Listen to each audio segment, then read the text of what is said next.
Eu sempre achei que o amor de uma mãe era para ser incondicional, sabe? Aquele que dá sem esperar, que perdoa sem perguntar. Hoje, aos 63 anos, eu descobri que o amor próprio também tem suas condições. E a primeira delas é o respeito. Se você já se sentiu invisível dentro da sua própria família, fique aqui comigo. E antes de tudo, já se inscreve no canal para me dar uma força e comenta aqui embaixo de que cidade você está me ouvindo. Meu nome é Helena e por 5 anos eu fui a principal provedora de um sonho que não era meu. A história começa, como muitas, com um gesto de amor. Quando meu querido Roberto se foi, há quase 6 anos, o silêncio da nossa casa se tornou ensurdecedor. Cada canto guardava uma lembrança, uma risada, um plano que não teríamos mais. Foi nesse luto que meu filho, André, e minha nora, Fabiana, vieram com a conversa que mudaria tudo. Eles tinham encontrado a casa perfeita, o lugar para criar raízes, para talvez me dar os netos que eu tanto sonhava em ter. A casa era linda, espaçosa, num bairro bom. Tinha um jardim na frente que me lembrava a casa da minha mãe. Mas o preço... o preço era um susto. André, com aquele olhar de menino pidão que ele nunca perdeu, mesmo aos 30 e poucos anos, me disse que era a oportunidade da vida deles, mas que o banco não aprovava o financiamento total. Faltava o valor da entrada, uma quantia que para eles era impossível. Para mim, era o valor da minha paz, do meu futuro, da casa onde eu e Roberto construímos nossa vida inteira. A conversa foi longa, cheia de promessas e juras de gratidão eterna. Fabiana, sempre muito articulada, falava sobre como eu poderia ter um quarto só para mim, como eles cuidariam de mim na velhice. Era um investimento na família, ela disse. E eu, com o coração mole de mãe e a dor da solidão me apertando o peito, acreditei. Vendi minha casa, o meu ninho, e entreguei a eles não só o dinheiro da entrada, mas também um extra para a reforma inicial. Mal sabia eu que aquele cheque era o primeiro tijolo de uma prisão que eu estava construindo para mim mesma. No começo, era tudo um mar de rosas. Eu passava os fins de semana lá, ajudando a escolher a cor da tinta, a posição dos móveis. Eles compraram um sofá de couro, que custou uma fortuna, uma televisão que parecia um cinema. Eu ficava feliz em vê-los felizes, sentia que meu sacrifício estava valendo a pena. Mas aos poucos, as coisas começaram a mudar. Pequenos sinais, quase invisíveis, que a gente ignora para não sofrer. Mas aquilo era só o começo do que estava por vir. Primeiro foi a chave. Eles me deram uma cópia, mas Fabiana vivia trocando a fechadura por modelos mais seguros e esquecia de me dar a nova.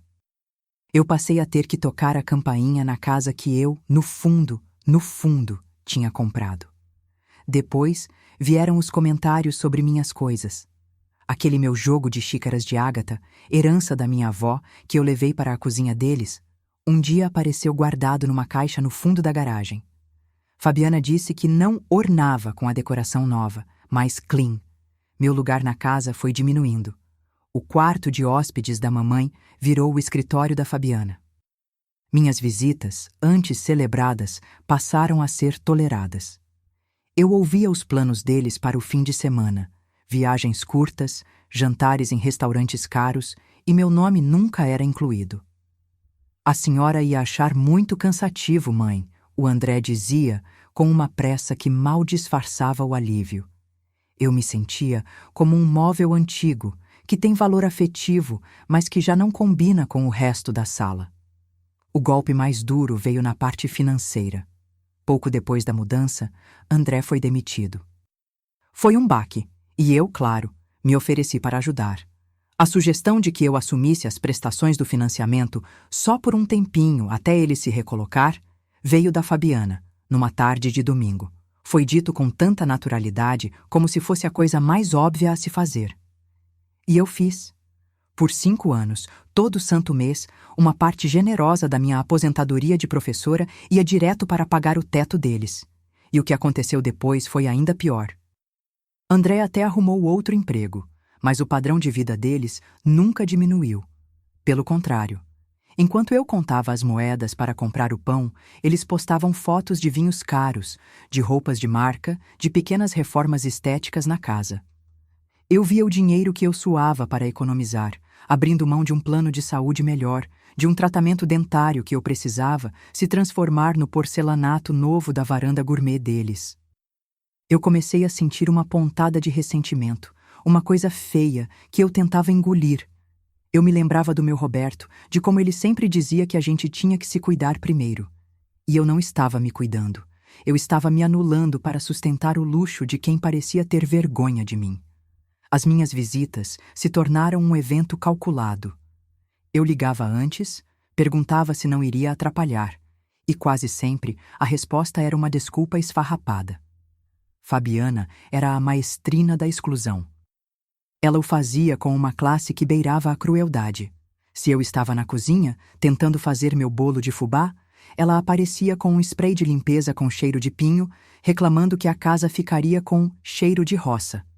Se eu tentava dar um palpite sobre o jardim, ela sorria e dizia que já tinha contratado um paisagista com ideias mais modernas. Cada palavra era uma pequena faca que ia me sangrando aos poucos.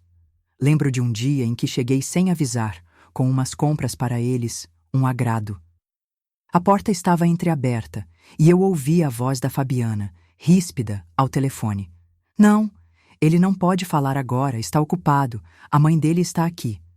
O jeito que ela disse, a mãe dele, com um fastio, um cansaço, foi como se eu fosse um problema, um fardo.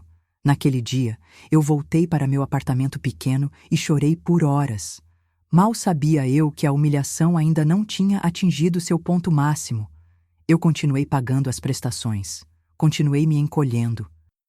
Eu me convencia de que era uma fase, que meu filho me amava, que a família era o mais importante.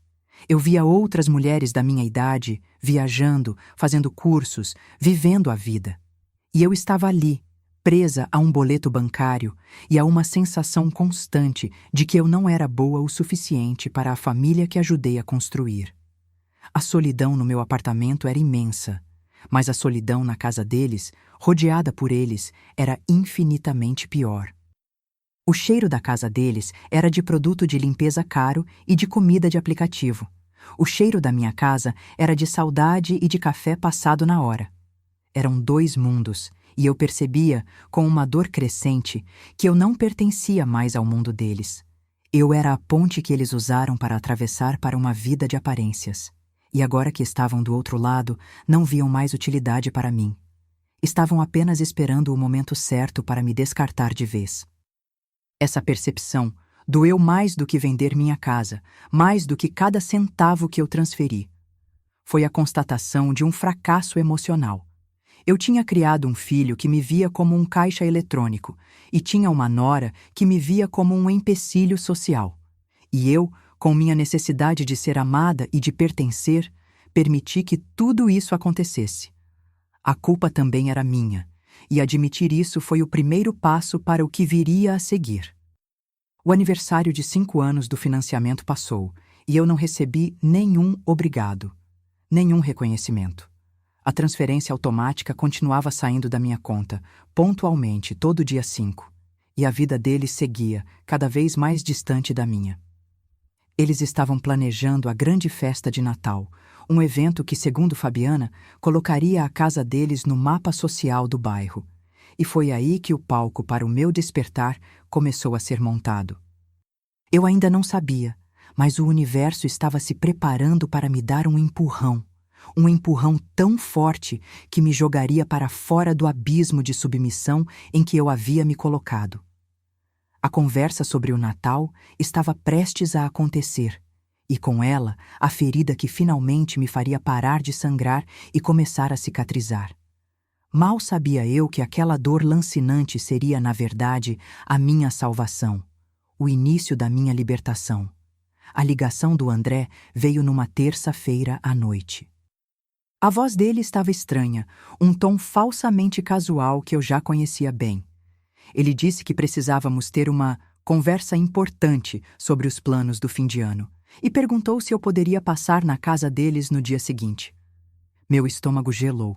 Eu sabia, com aquela intuição que só mãe tem, que não era para me convidar para escolher o cardápio da ceia. Mesmo assim, uma pequena parte de mim, tola e esperançosa, imaginou que talvez eles fossem finalmente me agradecer. Cheguei pontualmente às 3 da tarde.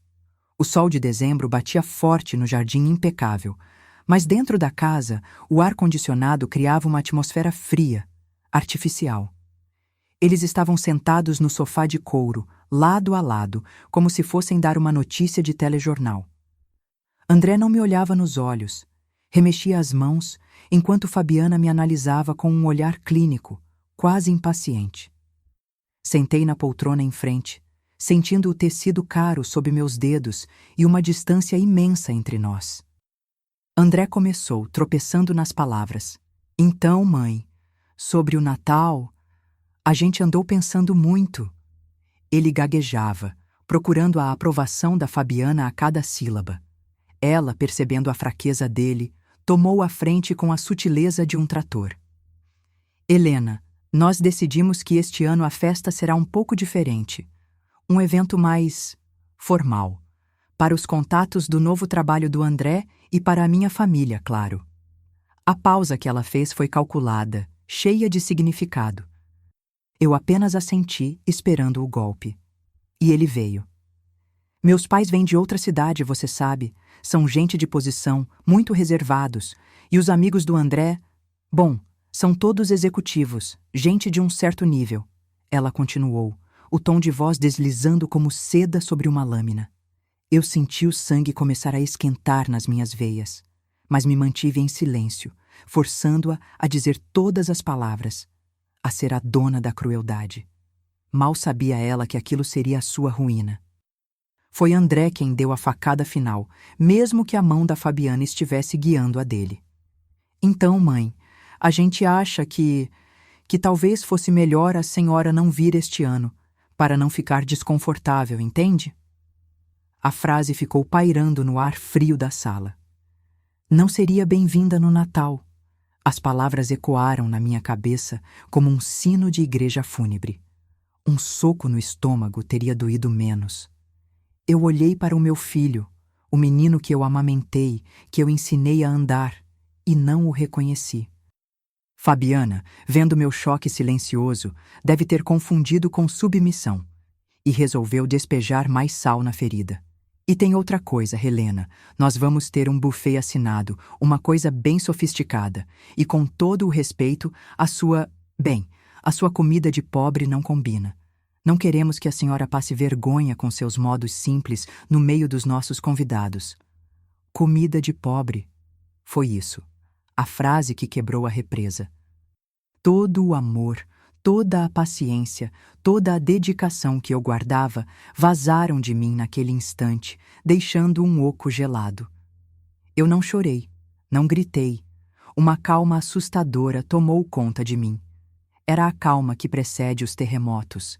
Eu senti o ar sair dos meus pulmões, um zumbido baixo nos meus ouvidos. A sala com móveis caros pareceu de repente um cenário de papelão, falso, sem vida. Eu olhei para as mãos deles, a dela com unhas perfeitamente esmaltadas, a dele com um relógio caro, e pensei nas minhas, com as pequenas manchas da idade e as veias saltadas pelo trabalho. E o que aconteceu depois foi ainda pior.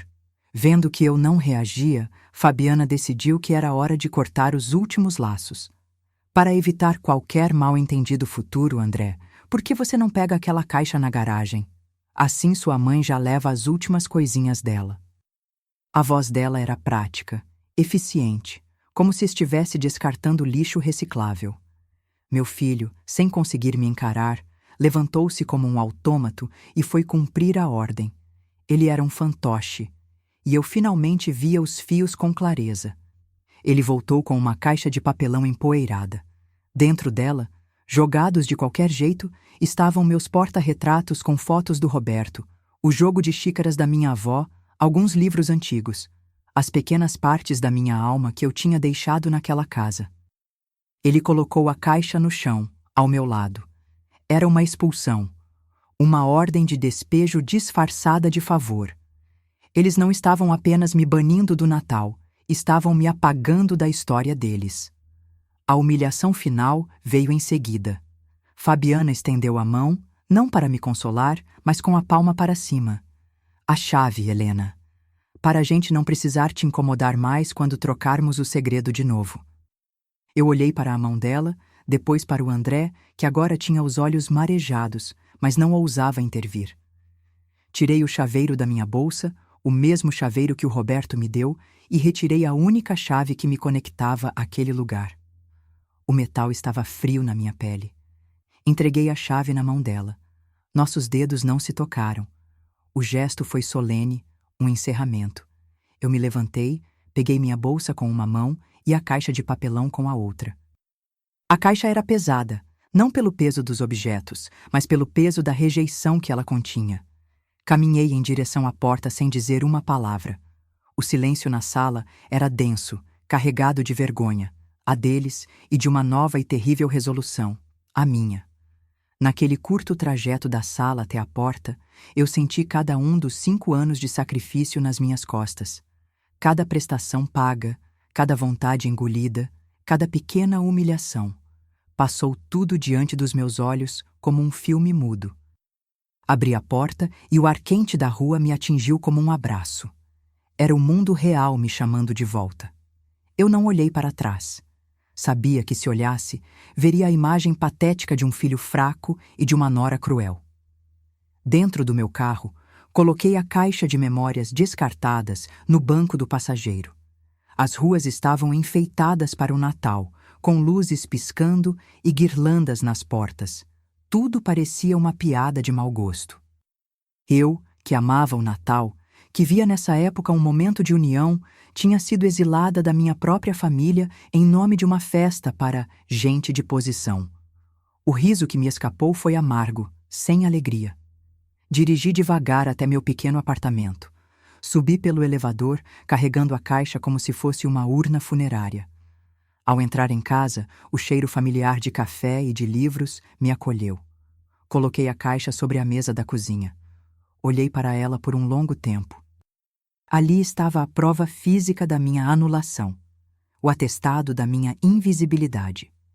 Eles achavam que tinham me quebrado, que tinham me colocado no meu devido lugar. Sentei-me na minha cadeira de balanço, a que foi do meu pai, e o movimento suave começou a acalmar a tempestade dentro de mim. O choque inicial, a dor aguda, tudo isso começou a dar lugar a outra coisa. Uma coisa fria, clara e dura como um diamante. Era a clareza. A percepção de que a culpa não era da minha comida de pobre ou dos meus modos simples. A culpa era da minha generosidade sem limites, do meu amor que não exigia respeito em troca. Eu olhei para o telefone, para a foto do Roberto na estante, e eu soube o que ele me diria. Ele diria: Helena, minha velha, chega. Ninguém merece tuas lágrimas, só o teu respeito. E uma força que eu não sentia há anos começou a subir pela minha espinha. Não era raiva, não era desejo de vingança. Era algo muito mais poderoso. Era a redescoberta do meu próprio valor. Peguei uma das xícaras de ágata da caixa, lavei-a com cuidado e passei um café fresco. O cheiro encheu minha cozinha, um cheiro de casa, de verdade, de chão firme.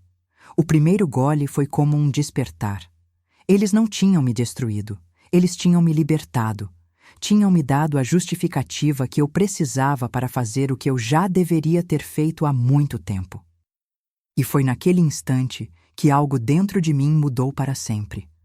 A primeira coisa que eu fiz na manhã seguinte, depois de uma noite em claro, não foi chorar.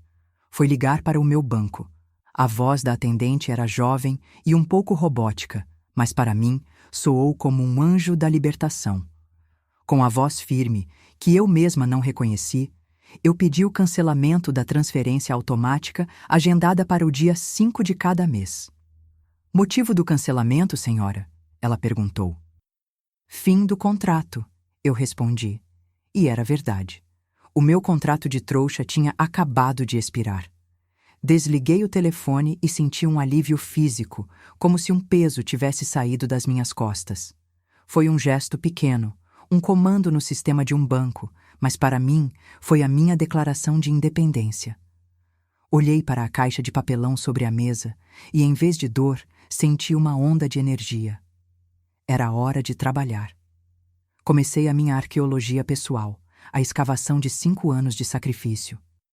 Abri caixas de sapatos antigas, gavetas emperradas, pastas que não via há anos. Lá estavam eles, os recibos da loja de material de construção, amarelados, os comprovantes de depósito para pagar a mão de obra da reforma da cozinha, o extrato do banco mostrando a venda da minha casa e a transferência do valor integral para a conta do André. Cada papel era um fantasma, uma lembrança de uma conversa, de uma promessa vazia. É só para ajudar no começo, mãe. Depois a gente te devolve, juro. As mentiras estavam todas ali, documentadas. Mal sabia eu que aquilo era só o começo da minha investigação. Passei 2 dias inteiros nisso. Juntei faturas de cartão de crédito, onde paguei pelos eletrodomésticos novos deles. A geladeira de 2 portas, a máquina de lavar que seca, o ar-condicionado do quarto do casal. Eu me lembrava de ter parcelado a compra em 10 vezes no meu cartão para não pesar para eles.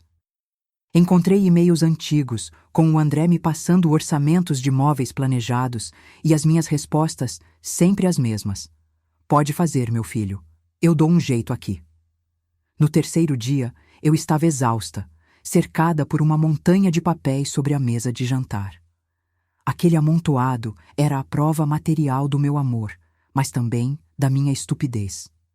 Eu percebi que não conseguiria organizar aquilo tudo sozinha, não só pela bagunça, mas porque cada papel me trazia uma pontada de dor. Eu precisava de um olhar de fora, de alguém que não tivesse o coração mole de mãe. Foi quando eu pensei na Lúcia, minha amiga de uma vida, viúva como eu, mas com um espírito de general. Liguei para ela e, pela minha voz, ela soube na hora. Helena, que foi? Aconteceu alguma coisa com aqueles seus encostos? Lúcia nunca teve papas na língua. Pedi que ela viesse até minha casa, disse que precisava de ajuda. 1 hora depois, ela tocou minha campainha, com um bolo de laranja nas mãos e um olhar preocupado. Contei tudo. Do começo ao fim. A venda da casa, as prestações e a facada final. O exílio do Natal e a humilhação da comida de pobre. Lúcia ouviu tudo em silêncio, o que era raro. Quando terminei, ela não me ofereceu um abraço ou palavras de consolo. Ela bateu a mão na mesa, fazendo os papéis tremerem. Aquela vagabunda! E o teu filho? Um banana? Um frouxo? Helena, pelo amor de Deus, você sustentou o castelo de areia desses 2 por 5 anos. A raiva dela era a validação que eu precisava. Não era coisa da minha cabeça. A injustiça era real, era gritante. E o que aconteceu depois foi ainda pior. Isso aqui, disse ela, apontando para a pilha de papéis. Não é lenço para secar lágrima, é munição. A gente vai organizar cada centavo. Data, valor e para que serviu. Quero ver eles explicarem o sofá de couro e o porcelanato da varanda gourmet. Lúcia, que trabalhou a vida toda como chefe de departamento pessoal, tinha a mente de uma organizadora. Naquela tarde, minha cozinha virou um quartel-general. Ela trouxe pastas, etiquetas e nós montamos a operação. Enquanto organizávamos, meu celular vibrou sobre a mesa. Era uma mensagem do André. O coração deu um pulo. A velha esperança idiota. Abri. A mensagem dizia apenas: Mãe, tudo bem? A prestação da casa não caiu na conta. Aconteceu alguma coisa? Nenhuma pergunta sobre mim, nenhum pedido de desculpas. Apenas a cobrança fria, o dinheiro. Mostrei para a Lúcia. Ela leu e riu, um riso seco. Sinuca de bico, hein, bacana? A fonte secou. Aquele texto foi o último prego no caixão do meu afeto filial. Eu não respondi. Deixei o celular de lado e voltei para os nossos papéis. A cada recibo que Lúcia catalogava numa planilha que ela criou no computador dela, a minha força voltava. Eu não era uma vítima. Eu era uma credora. E uma credora com muitas provas. Estávamos quase terminando quando Lúcia teve uma ideia que mudou o rumo de tudo. Espera aí, Qual é mesmo o nome completo do pai da Fabiana? O tal homem de posição? Eu disse o nome, e ela começou a digitar freneticamente no notebook dela. Gente assim adora uma coluna social, uma notinha em jornal de cidade pequena. Deixa eu ver se encontro alguma coisa. Ela pesquisou o nome dele, o da Fabiana, o do André, e então ela parou. Achei. Helena, senta. Você não vai gostar disso. Meu sangue gelou de novo. Ela virou a tela do computador para mim. Era a página de um portal de notícias local, de alguns meses atrás. A matéria tinha uma foto do André e da Fabiana, sorrindo, em frente à casa. A manchete era algo como: Jovem casal inspira com história de sucesso na cidade. O texto era um vômito de autoelogio, falando da carreira promissora de ambos, do bom gosto na decoração e de como eram um exemplo. Mas foi um parágrafo no meio do texto que me fez perder o ar. Foi plantado, era óbvio, com a maldade de um cirurgião. Ele dizia: André Duarte, um rapaz de origem humilde, soube agarrar com garra as oportunidades que a vida e sua nova e estruturada família lhe proporcionaram. Nova e estruturada família. Eles estavam se referindo aos pais da Fabiana. A minha contribuição, a venda da minha casa, os 5 anos de prestações, tudo tinha sido apagado. Eu não era nem uma nota de rodapé. Eu era o antes, a origem humilde que ele tinha superado graças à família dela. Aquilo foi mais cruel do que a expulsão do Natal. Aquilo era o roubo da minha história. A anulação pública do meu sacrifício. Eles não só me exploraram financeiramente, como também reescreveram o passado para me excluir completamente. Lúcia me olhou, esperando minha reação. Eu não desmoronei. Pelo contrário. Aquela matéria foi a peça que faltava no meu quebra-cabeça. A prova final da má-fé, do plano arquitetado para me usar e depois me descartar. Imprime isso, Lúcia. Imprime em várias cópias, bem nítido, eu disse, com uma calma que assustou a nós duas. O plano começou a se formar na minha mente, claro e brilhante como um relâmpago. Eles queriam dar uma festa para a alta sociedade. Queriam apresentar uma imagem perfeita de sucesso e família feliz. A imagem que eles construíram com o meu dinheiro e com a minha anulação. O que você vai fazer, Helena? Lúcia perguntou, já com um sorriso de admiração no rosto. Eu olhei para a pilha de pastas organizadas, para os extratos bancários, para os recibos e para a cópia impressa daquela matéria mentirosa. O dossiê estava quase pronto. Eles tinham me tirado o convite para a festa, mas eu faria a minha própria entrada. E levaria um presente de Natal que eles jamais esqueceriam. A sensação não era de vingança. Era de justiça, de retomar a narrativa da minha própria vida. Eles tinham me empurrado para o escuro, achando que eu desapareceria em silêncio. Mas eles se esqueceram de uma coisa. Eu fui professora por 40 anos. Eu sei muito bem como preparar uma lição. E a deles seria inesquecível. Eles achavam que eu estava derrotada. Mas eu tinha um trunfo.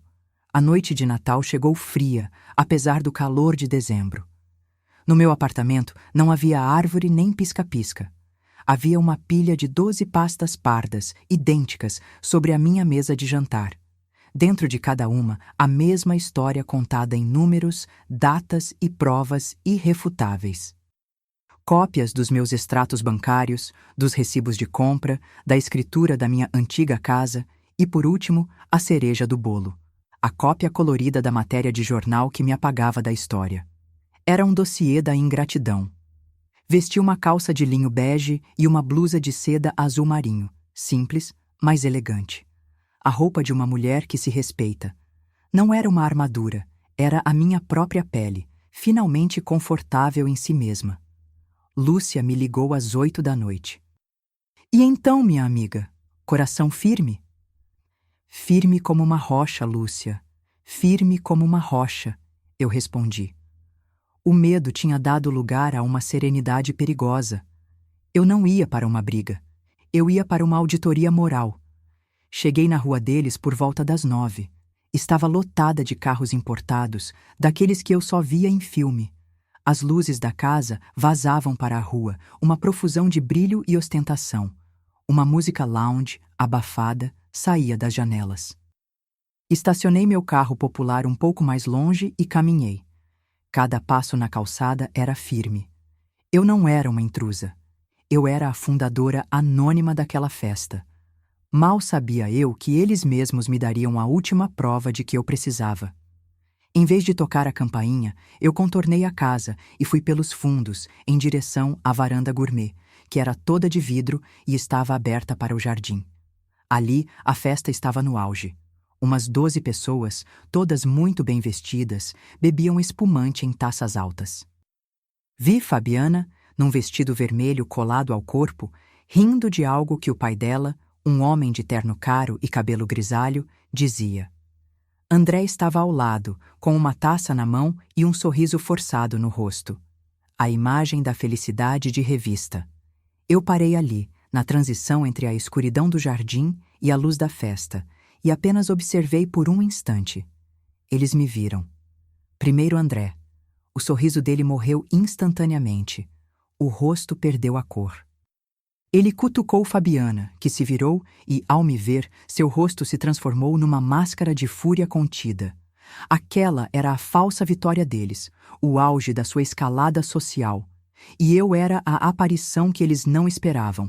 Era a hora de armar a minha armadilha. Fabiana veio na minha direção, deslizando pelo piso de porcelanato como uma serpente. O sorriso que ela colocou no rosto não chegava aos olhos. Helena, que surpresa desagradável. Acho que fomos bem claros que você não deveria vir. A voz dela era um sussurro venenoso, tentando me intimidar e me tirar dali antes que alguém percebesse. Não se preocupe, Fabiana. Eu não vim para a sua festa, eu disse, calma, mas num tom um pouco mais alto, que fez o casal mais próximo se virar. Eu vim trazer os presentes de Natal, e queria apenas confirmar uma coisa. Na frente do seu pai, um homem de posição. Eu olhei diretamente para o sogro do meu filho, que agora nos observava com curiosidade. André, meu filho, aproxime-se, pedi. Ele veio hesitante, arrastado. Eu só quero que você confirme. Todos esses anos, a entrada desta casa, as reformas, os 5 anos de prestações que eu paguei do meu bolso. Foi tudo um presente, não é? Um presente que eu dei de coração e que não tem valor nenhum para vocês. A pergunta ficou no ar. André gaguejou. Mãe, pelo amor de Deus, agora não é hora para isso. Fabiana, perdendo a paciência, cuspiu as palavras. É óbvio que foi um presente.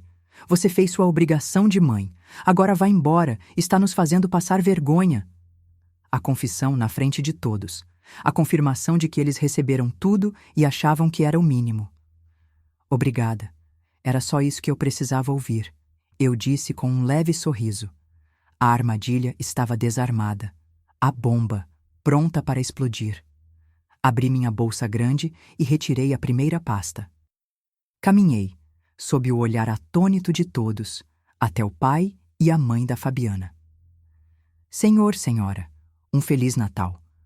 Acho que, como pais, vocês vão gostar de conhecer a verdadeira história por trás do sucesso da sua filha. Entreguei a pasta a eles. A mãe dela pegou, hesitante. O pai me fuzilou com os olhos. Ignorei. Fui para o próximo casal. Um pequeno dossiê para celebrar a ocasião. Leiam com atenção, os detalhes são importantes. Continuei minha peregrinação. A cada pasta que eu entregava, o silêncio se tornava mais pesado. A música lounge parecia ter parado. Os sorrisos tinham desaparecido. Os rostos eram uma mistura de curiosidade, confusão e constrangimento. André estava paralisado perto da churrasqueira. Fabiana me seguia com os olhos, o rosto vermelho de ódio, mas sem coragem de me tocar na frente dos seus convidados de posição.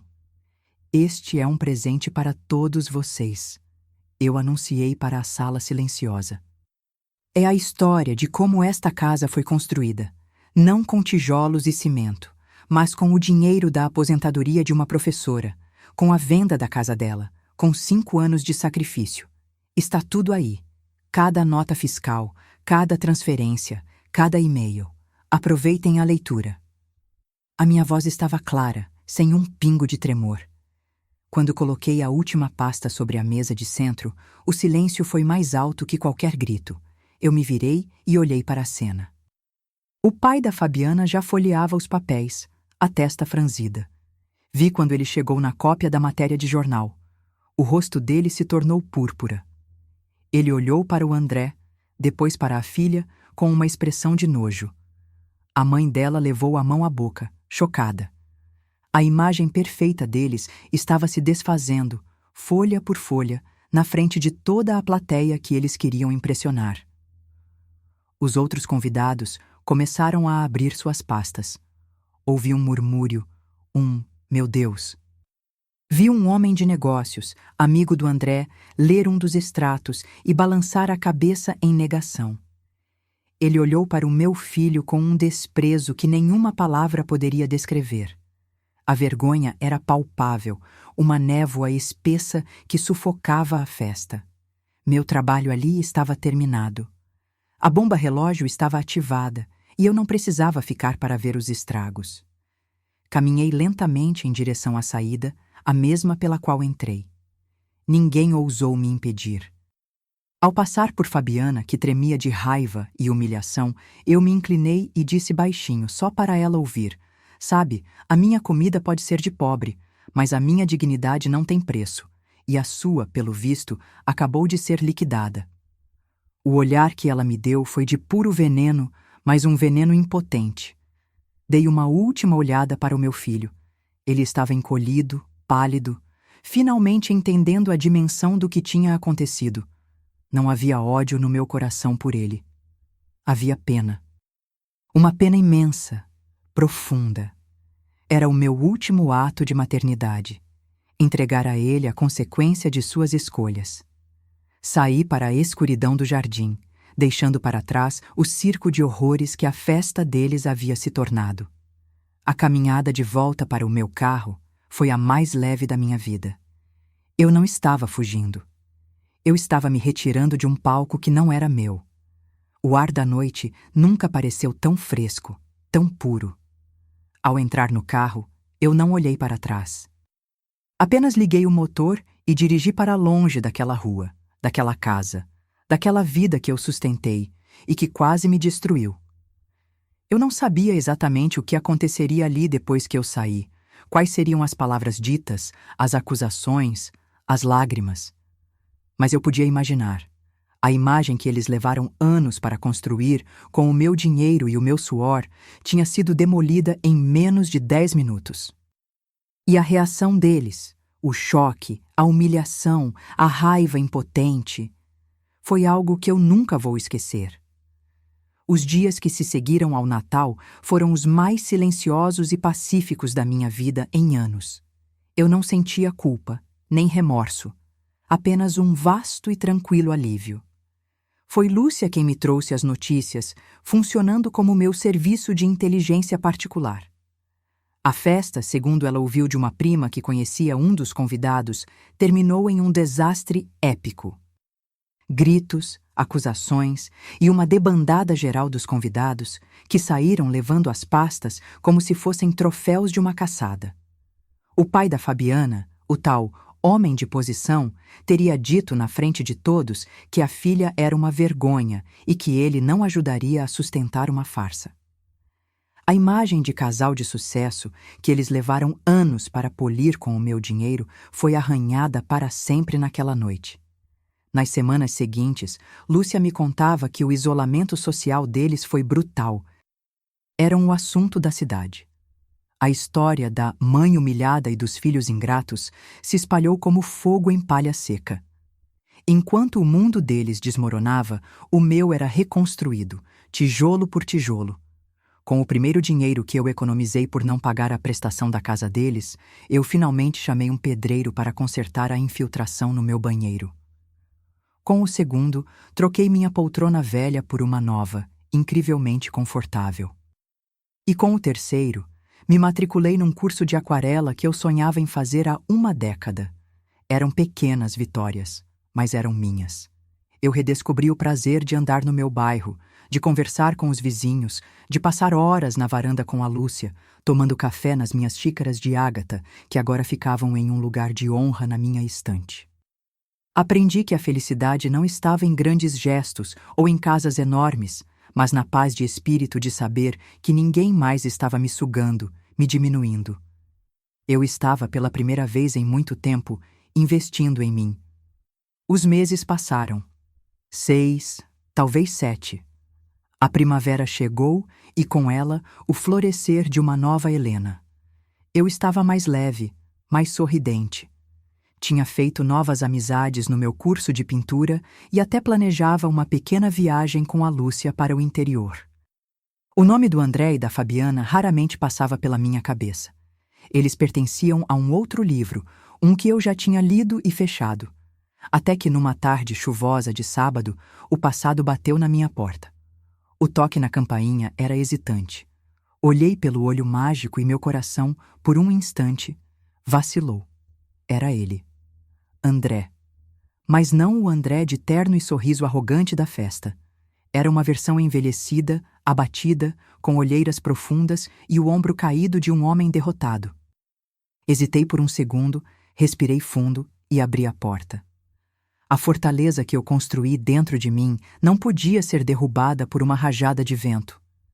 Ele mal conseguiu me olhar nos olhos. A voz saiu baixa, rouca. Mãe, a gente pode conversar? Dei espaço para ele entrar. Meu apartamento pequeno pareceu engoli-lo. Ele olhou ao redor, para as minhas aquarelas penduradas na parede, para a minha poltrona nova, para a simplicidade organizada da minha vida. E eu vi um lampejo de inveja no olhar dele. Não pela riqueza, mas pela paz que ele, obviamente, não tinha. A história que ele contou foi a que eu já esperava. Sem o meu dinheiro, a bola de neve da dívida cresceu. Eles tentaram manter as aparências, mas as prestações atrasaram. O banco não quis negociar. Tinham recebido a notificação final de execução da hipoteca. Iam perder a casa em 30 dias. E então veio o pedido. O mesmo de sempre, embrulhado agora em lágrimas de desespero e um pedido de perdão que soava oco. Mãe, me perdoa por tudo. Eu fui um fraco, um idiota, mas me ajuda só mais essa vez. Empresta o dinheiro. Eu te pago, eu juro. Eu o ouvi em silêncio, deixando que ele esvaziasse todo o seu desespero. Quando ele terminou, um silêncio pesado se instalou entre nós. Eu olhei para o meu filho, aquele homem de quase 40 anos, chorando na minha frente, e não senti raiva. Senti uma compaixão distante, a mesma que a gente sente por um estranho que tropeça na rua. O vínculo visceral, aquele que me fazia sacrificar tudo, não existia mais. André, comecei, e minha voz saiu firme e serena. O meu perdão, você já tem. Eu te perdoo por sua fraqueza e por ter se deixado levar. Mas a minha ajuda, o meu dinheiro, a minha paz, isso você não tem mais. Essa fonte secou. Ele me olhou, incrédulo, a última esperança se esvaindo de seus olhos. Mãe, mas é a nossa casa. Não, meu filho, aquela nunca foi a nossa casa. Eu o corrigi com gentileza. Foi o seu troféu e a minha prisão. Um lugar onde sua esposa me humilhou e você permitiu. Um lugar construído sobre a minha anulação. E eu não vou colocar mais nenhum centavo do meu suor naquelas paredes. Talvez perder essa casa seja a melhor coisa que pode acontecer a vocês. Para que aprendam, finalmente, a construir algo que seja de verdade, com o suor de vocês. Ele não tinha mais argumentos. Apenas as lágrimas de autocomiseração. Eu me levantei e caminhei com ele até a porta. Eu te desejo sorte, meu filho. De verdade. Que você encontre o seu caminho e se torne o homem que eu sei que você poderia ser. Abri a porta. Ele saiu sem olhar para trás. Um homem que tinha perdido tudo porque nunca deu valor a quem lhe deu tudo. Fechei a porta e, desta vez, o gesto foi o de fechar o último capítulo, a última página. Não havia mais nada a ser dito ou feito. Eu me virei para a minha sala, para a minha vida, para o meu futuro. A liberdade, eu entendi naquele momento, não era sobre ter dinheiro para viajar ou comprar coisas. Era sobre não dever mais nada, emocionalmente ou financeiramente, a quem não te respeita.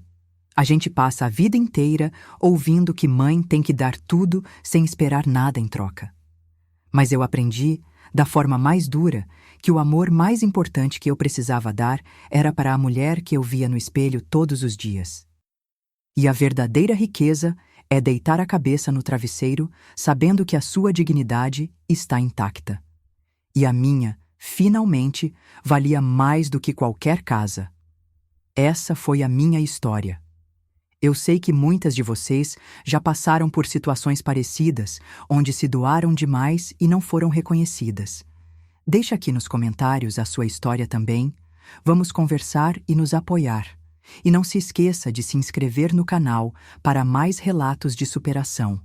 Um beijo no coração de cada uma de vocês.